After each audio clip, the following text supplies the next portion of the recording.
Welcome to grey matter enhancer. Mahasweta Devi অনুবাদিত ভারতের লোককথা বইটি থেকে আজকে যে গল্পটি পাঠ করব সেটি হলো মৃত্যুরাজ। এটি একটি পাঞ্জাবি লোককথা। শুরু করছি। ছিল এক রাস্তা, সে পথে যেই যেত সেই মরত। কেউ বলতো সাপে কাটে, কেউ বলতো বিছে কাটে, যেভাবেই হোক মরে যেতই মানুষ। একদিন এক খুনখুনে বুড়ো সে পথে যাচ্ছে, হয়রান হয়ে বসেছে এক পাথরে। হঠাৎ দেখে কি সামনে এক বিশাল বিছে, মোরগের মতো বড়সড়। সে চেয়ে থাকতে থাকতে বিছেটা হয়ে গেল সাপ, আর সরসরিয়ে চলতে থাকলো। তাজ্জব বনে বুড়োও পিছু নিল। দেখতে হচ্ছে ওটা আসলে কি। সাপ চলছে তো চলছে, দিন যাচ্ছে রাত যাচ্ছে, সাপ চলছে। একবার এক সরাইখানায় ঢুকে সাপটা বেশ কিছু যাত্রীকে কামড়ে মারল। আর একবার প্রাসাদে ঢুকে রাজাকে মেরে এলো। আবার রানীমহলে ফোয়ারা দিয়ে উঠে ওদের ছোট মেয়েকে মেরে রেখে এলো। যেখান দিয়েই সাপটা যায় সেখানেই মরা কান্না ও বিলাপ শোনা যায়। আর খুনখুনে বুড়ো যেন ছায়া, সে চলে পিছনে।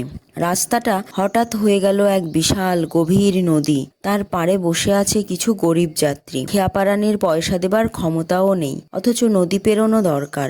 তক্ষুনি সাপটা একটা তাগড়া তাজা মোষ হয়ে গেল, গলায় পেতলের থরকি আর ঘণ্টা। নদী পাড়ে সেও দাঁড়ালো। দেখে যাত্রীরা বলছে, এ তো নদী পেরিয়ে ঘরে ফিরবে, এর পিঠে চেপে বসে লেজটা ধরি না কেন, আমরাও পার হয়ে যাব। তারা পিঠে চেপেছে, মোষও গেছে মাঝ নদীতে, জল যেখানে সবচেয়ে গভীর। মোষ যত পা ছোঁড়ে তত গা দোলায়, সবাই পড়ে গেল, ভেসে গেল জলে। বুড়ো তো নদী পেরিয়েছে নৌকায়, ওপারে গিয়ে দেখে মোষ উধাও। দাঁড়িয়ে আছে এক হৃষ্টপুষ্ট ষাঁড়, এমন একটা খাসা ষাঁড় দেখে মনে হচ্ছে মালিক নেই তেসীমা নাই। এক চাষির মনে তো লোভ, সে ওটাকে নিয়ে যায়। দিব্যি শান্তভাবে গেল ষাঁড়টা। গোহালে অন্য গরু মোষের মতো দড়িও পরালো গলায়। কিন্তু মাঝরাতে ষাঁড় নেই কোথাও, সে তখন এক সাপ।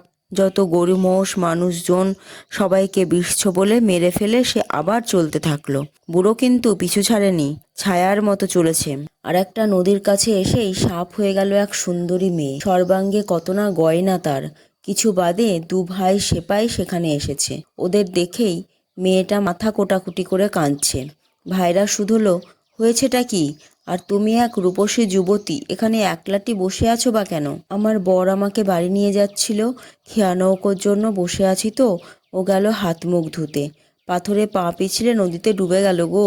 কেউ নেই, আমার আত্মীয় স্বজন থাকে তেপান্তরে। বড় ভাই ওর রূপ দেখে মজেছে। সে বলছে, ভয়ের কি আছে, আমার সঙ্গে এসো, তোমাকে বিয়ে করব, দেখব শুনবো। দুটো শর্ত আছে বাপু, কোনোদিন ঘর গেরস্তির কাজ করতে বলবে না, আর যা চাইবো তাই দিতে হবে। আমি তোমার গোলাম হব। তাহলে ওই কুয়ো থেকে এক ঘটি জল এনে দাও। তোমার ভাই বরং এখানে থাকুক। যেমন বড় ভাই পিছন ফিরেছে, মেয়েটা ছোট ভাইকে বলছে, চলো দুটিতে পালাই, তোমাকেই তো ভালোবেসেছি গো। তোমার দাদাকে পাঠালাম ওকে ভাগাবার জন্যে। না, তা হয় না। ওকে বিয়ে করবে বলে কথা দিয়েছ, আমার কাছে তুমি বোনের সমান। মেয়ে তো রেগে ভয়ঙ্করী। বড় ভাই জল নিয়ে আসছে দেখে সে রোলারুলি করে কাঁদছে, বলছে তোমার ভাই একটা শয়তান, আমাকে বলছে তোমাকে ফেলে রেখে ওর সঙ্গে পালাতে। ছোট ভাইকে একটি কথাও বলার সময় দিল না দাদা। তরোয়াল বের করলো, দুজনে সারা দিন লড়ল। সন্ধে নাগাদ দুজনেই মরে গেল। এখন মেয়ে উধাও, আবার চলছে সাপ, আর বুড়ো চলেছে পিছনে, নির্বাক যেন ছায়া। অবশেষে সাপ ধরল এক বুড়োর চেহারা, ধবধবে সাদা দাড়ি এক বুড়ো।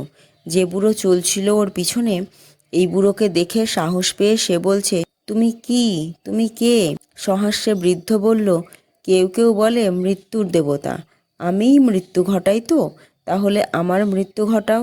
কতদিন তোমার পিছনে হাঁটছি, দেখেছি কি করো, আমার বাঁচার ইচ্ছেও নেই গো। মৃত্যুর দেবতা মাথা নাড়ল, না এখন নয়, যাদের সময় ঘনায় আমি তাদেরই মারি। তোমাকে আরও 60 বছর বাঁচতে হবে। বলেই সে মিলিয়ে গেল। সে কি মৃত্যুর দেবতা না কোনো পিশাচ, কেউ জানে না। আজকের গল্প এটুকুই। আবার দেখা হবে পরের ভিডিওতে।